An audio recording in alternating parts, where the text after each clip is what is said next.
Djeco, danas imamo jedan integrirani dan.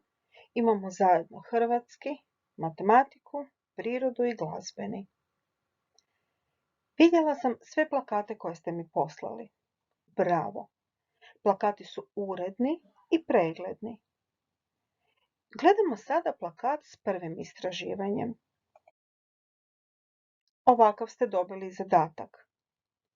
Svi ste pronašli u kući čaj i napisali da pijete čaj kad ste bolesni.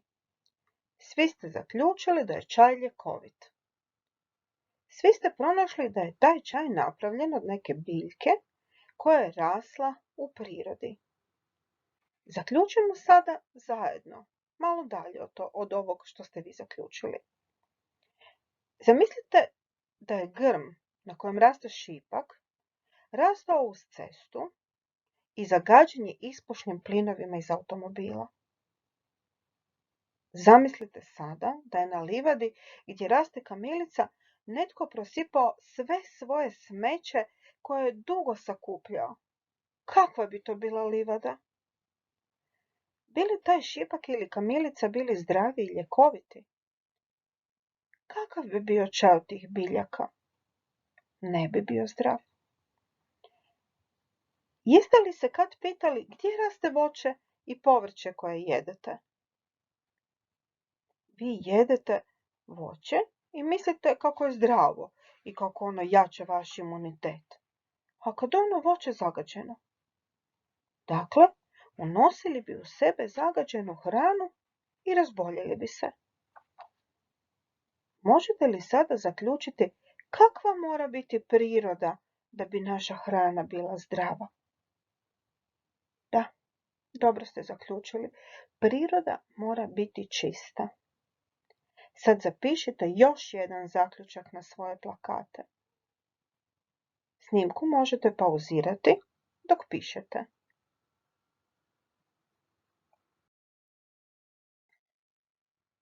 Gledamo sada plakat sa drugim istraživanjem. Na njemu ste nacrtali biljke koje imate u kući, kućne ljubimce ili neko drvo koje vam se nalazi ispred kuće, gledate ga kroz prozor svakodnevno. Mogli ste nacrtati i sebe ili nekoga iz obitelji ili čak cijelu obitelj. Sve je to živa priroda. Živu prirodu čine ljudi, biljke i životinje. Većinom ste na plakatu pisali da im za život treba hrana i voda, jer vaši ljubimci jedu hranu, dajete im vodu, a neki su dodali još ponešto. U TV školi na 3. ovaj tjedan mogli ste vidjeti da živim bićima za život treba i zrak, i voda, sunce, tlo, to je zemlja, jer biljka raste iz zemlje. Ljudi hodaju po zemlji. Biljke ne mogu rasti u mraku, u ormaru, nego moraju rasti na suncu. Morate ih zalijevati vodom.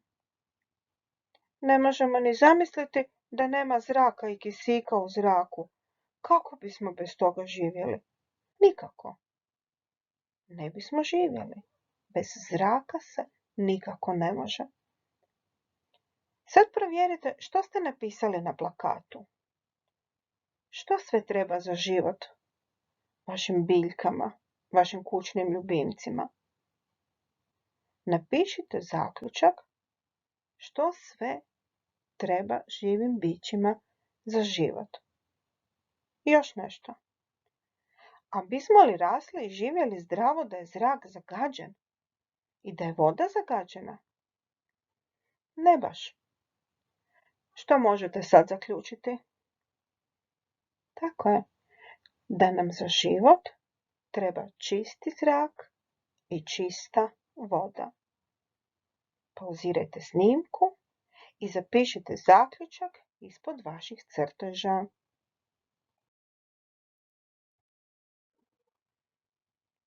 Gledamo sada plakat s 3. istraživanjem. Sad malo matematike. Napravili ste tablicu i u tablicu upisali koje sve vrste otpada se mogu u kućanstvu odvajati za recikliranje da bi se smanjila količina smeća. Od prošlog tjedna Sami sebe ste vrednovali tako da ste si stavljali plusiće svaki put kad ste odvajali otpad od smeća. Sad kad pogledate tablicu, recite naglas. Jeste li zadovoljni sobom kako pazite na našu planetu? Jeste li dovoljno otpada odvojili? Izbrojite pluseve u svakom redu i napišite broj pluseva. Na kraju redka napišite broj plusića. U kojem retku imate najviše pluseva? To znači da ste najviše tog otpada odvojili. Stavite veliko srce kraj najvećeg broja. Bravo! Pogledajte sada male brojeve. Jeste li mogli više takvog otpada odvojiti? Možda i ne. To ne znači da ste nešto krivo napravili, nego svakog otpada u kućanstvu nema jednako. Zaokružite onu vrstu otpada kojeg nije bilo puno ovaj tjedan. A kakav ste zaključak na dnu napisali? Možete li učiniti i više za zaštitu prirode? Jeste li nacrtali spremnike za otpad na svom plakatu? Ako vam nije stalo na ovom papiru, pa mogli ste nacrtati i na papiru pokraj, pa zalijepiti na ovaj papir. Pauzirajte i nacrtajte ako niste. Napišite zaključak ako još niste.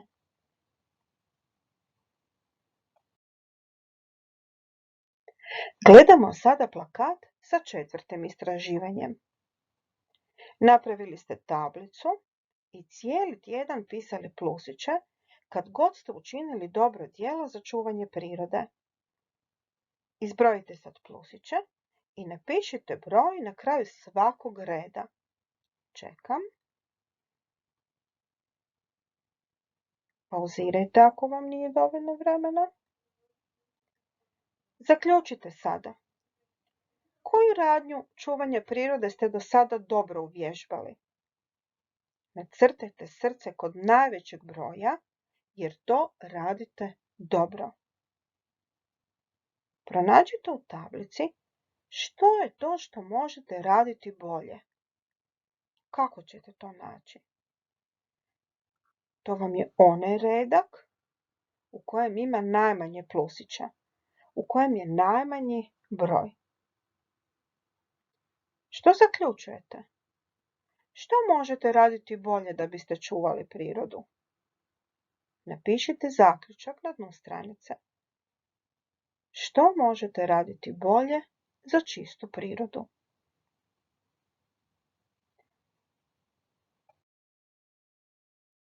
Jeste li se sjetili još nekog načina čuvanja prirode? Ako jeste, zapišite ga u zaključak na plakatu i opišite. Ili možete uzeti skroz novi papir i na novom papiru napisati, opisati i nacrtati koji je to vaš način čuvanja prirode. Napišite na papir, nacrtajte načine zaštite prirode.